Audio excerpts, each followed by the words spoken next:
Good morning बच्चों। आज हम लोग क्लास 8 का chapter 2 microorganism friend and foe का सॉल्यूशन करेंगे। सबसे पहले इसमें हमारा पहला क्वेश्चन है फिल इन द ब्लैंक्स। उसमें पहला है micro organisms can be seen with the help of. जो माइक्रो ऑर्गेनिज्म्स हैं उनको हम लोग किसकी मदद से देख सकते हैं?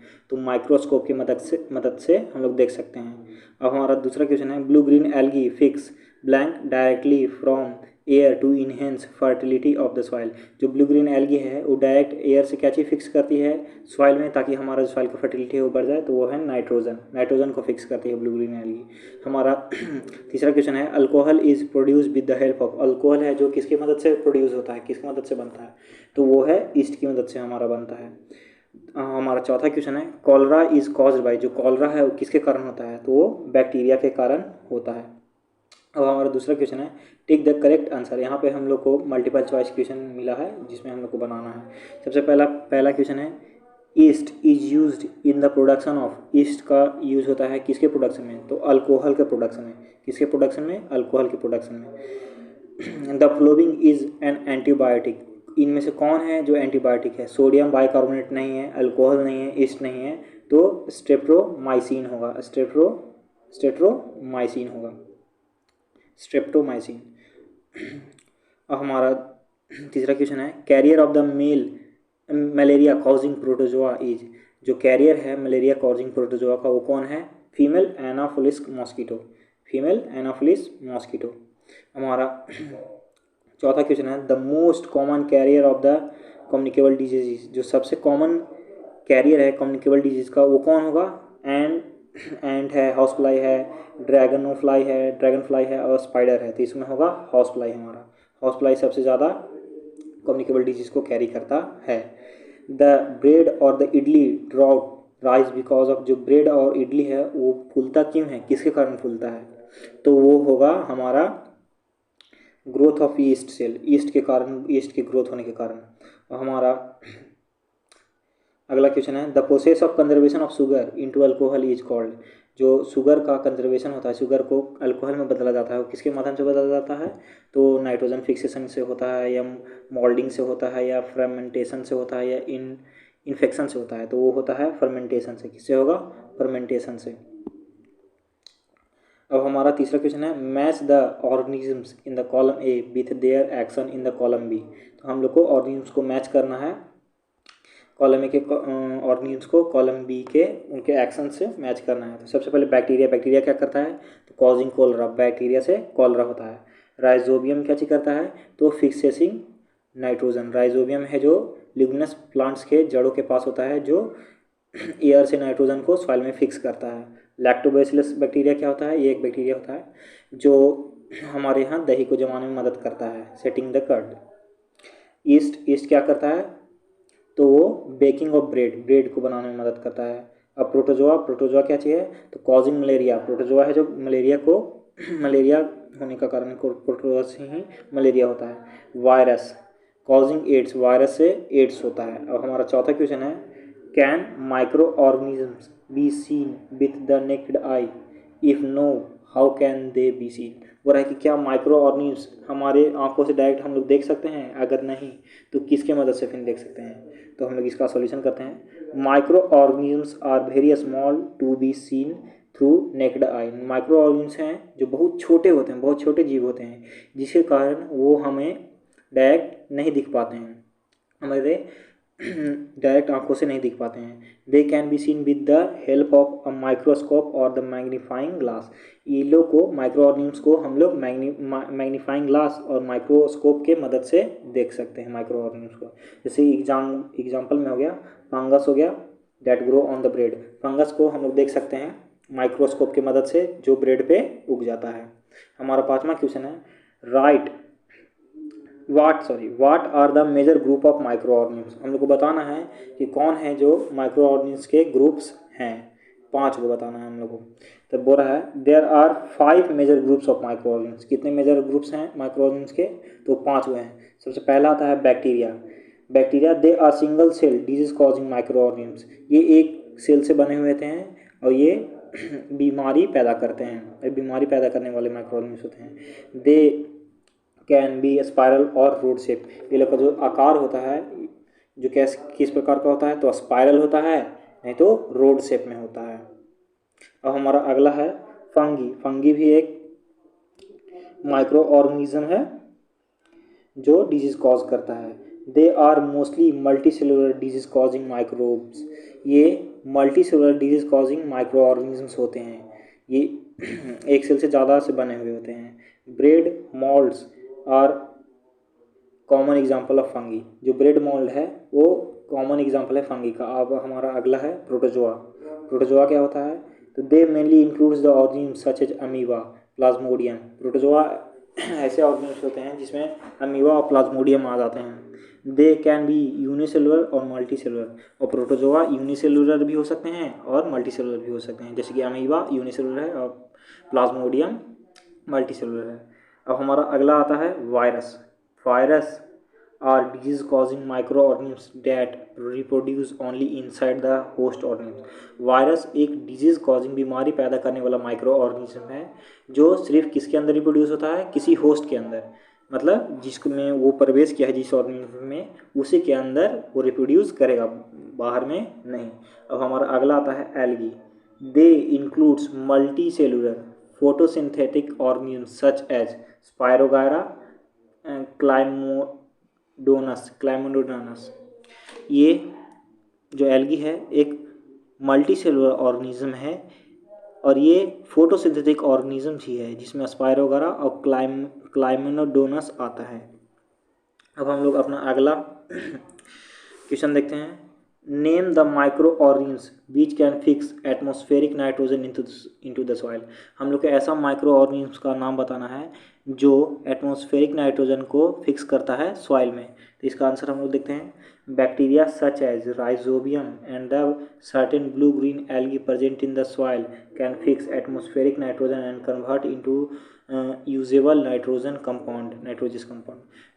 जो बैक्टीरिया है जैसे कि राइजोबियम हो गया और कुछ ब्लू ग्रीन एल्गी हैं जो सॉइल में प्रेजेंट होते हैं, वो एटमॉस्फेरिक प्रेशर को कन्वर्ट करते हैं, मतलब फिक्स करते हैं और कन्वर्ट करते हैं यूजेबल नाइट्रोजियस कंपाउंड में। The nitrogenous compound can be easily utilise by the plant for the synthesis of plant protein and other compounds. बोल रहा है कि जो नाइट्रोजियस कंपाउंड है वो आसानी से प्लांट्स यूज़ कर लेते हैं, उसका यूटिलाइजेशन कर लेते हैं, जिससे कि वो प्लांट प्रोटीन बना सकें या फिर कोई और अदर कंपाउंड्स बना सकें। अब हमारा 7वां क्वेश्चन है। Write 10 lines on the usefulness of micro organisms in our life. हम लोग को 10 लाइन बताना है, जो 10 लाइन हम लोग को माइक्रो ऑर्गेनिजम्स के बताना है जो मतलब हमें मदद करते हैं हमारे लाइफ में, हमारे जीवन में।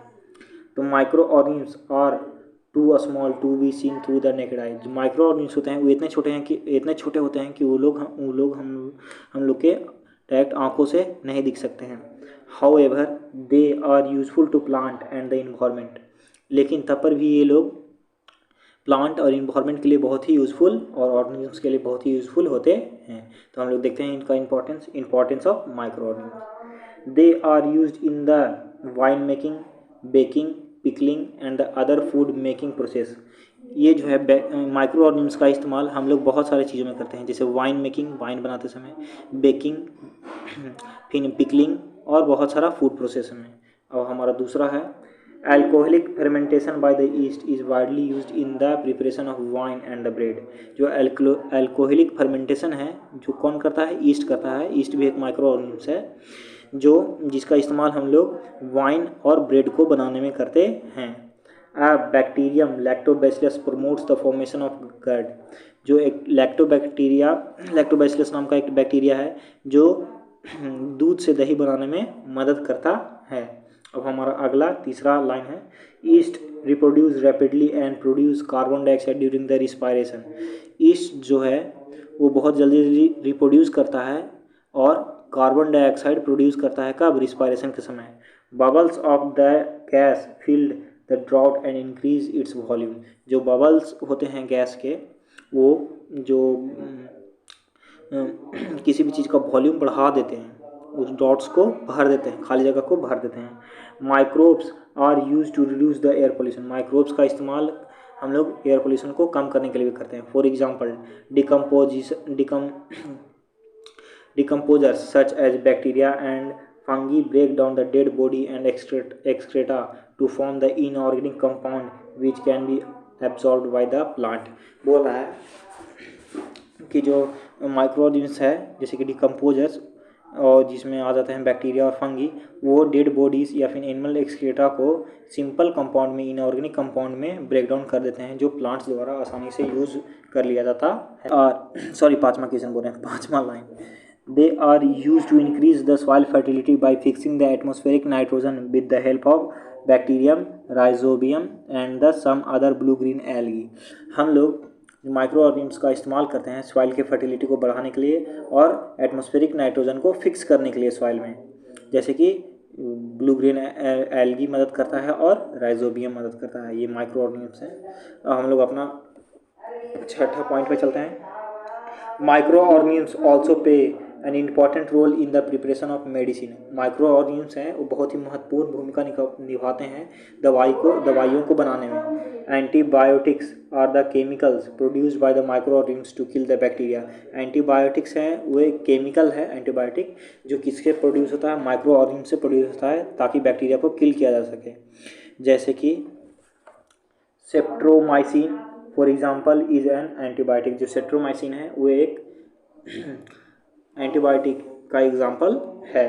अब हम लोग अपना आठवां पॉइंट पे चलते हैं। Certain microbes are also used in the biological treatment of the sewage and industrial